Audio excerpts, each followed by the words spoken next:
বাদশাহ হারুন আর রশিদের ঘটনা আপনারা শুনেছেন। বাদশাহ হারুন আর রশিদ তিনি তার প্রজাদের বললেন, দেশের লোকদের বললেন, আমি একটা মসজিদ বানাবো, একটা কাজ করো, কারো কাছে চাঁদা নেব না, কারো কাছে চাঁদা নেব না।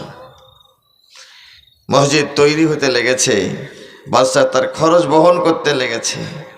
একজন শ্রমিক মজদুর, তার ভাবনা হলো, হে আল্লাহ, আমিও তো দিতে চাই, আমি গরিব মানুষ, খেটে খুটে কিছু আমি একটা করব, কিন্তু বাদশাহ লোক লাগিয়ে দিয়েছে, কেউ যেন এখানে দান না পাঠায়, কেউ যেন দান না নিয়ে আসে, কারো দান যেন গ্রহণ না করা হয়।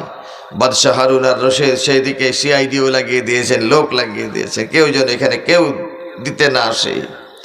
একজন গরিব মানুষ খেটে খুটে খায়, কাজ করে খায়, তার মনের ইচ্ছা হলো, আমি একটু দেব মসজিদে, একটা কিছু ইট আমি মসজিদের জন্য দেব।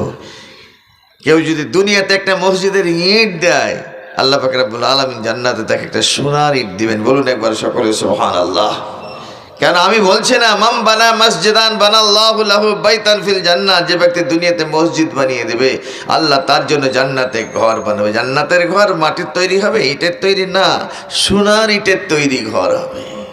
একটা ইট দিবে তো জান্নাতে, সোনার ইট, ইট পেয়ে যাবে। সম্মানীয় শ্রোতা মণ্ডলীরা আমার, বাদশাহ হারুন আর রশিদ তিনি ঘোষণা দিয়েছেন, এই গরিব লোকটার মন খারাপ, কিছু উপার্জন করেছে, উপার্জন করে কি করে দিই, ওটা ইট জোগাড় করেছে। ইট জোগাড় করে রাত্রের অন্ধকারে চুপ করে নিয়ে গিয়ে ইটের খামালের ভিতরে ঢুকিয়ে দিয়েছে। চলে এসেছে, চলে আসার পরে এইদিকে বাদশাহ হারুন আর রশিদ স্বপ্নের মাধ্যমে দেখছেন তার জন্য একটা আল্লাহ পাক রব্বুল আলামিন বড় জান্নাত বানিয়েছেন, আর তার ঘরের পাশে আর একটা জান্নাত তৈরি হয়েছে। আর একটা জান্নাত তৈরি হয়ে আছে তার ঘরের পাশে। বাদশাহ হারুন আর রশিদ তিনি বলছেন, ওই ঘরটা কার? বলে, এই ঘরটা আপনার এই বাগদাদের একজন গরিব লোকের ঘর। বলে, ওই ঘরটা আমি ঢুকবো, একটু ঢুকতে দাও আমাকে। বলছেন, না, ও ঘরটা আপনাকে ঢুকতে দেওয়া হবে না, ওটা ওই গরিব লোকেরই ঘর। বাদশাহ হারুন আর রশিদের মন খারাপ হয়ে গেল। সেই স্বপ্নের মাধ্যমে ঘুমন্ত অবস্থায় ঘুম ভেঙে গেল, মন খারাপও করতে লাগলো, ঘরটা কার? এই ঘর আমার জন্য বানিয়েছে, আমার ঘরের পাশে ওই রকম ঘর আবার বানানো হয়েছে। খোঁজ করো, খোঁজ করো, খোঁজ করো। বাদশাহ সামনে বলে দেওয়া হয়েছিল, অমক লোক এই জিনিস করেছে, দান করেছে মসজিদে। তারপরে খুঁজতে খুঁজতে খুঁজতে সেই লোকের সন্ধান পেয়ে গেল। সন্ধান পেয়ে যাওয়ার পর বলল, ভাই তুমি এমন কি কাজ করেছো বলো তো?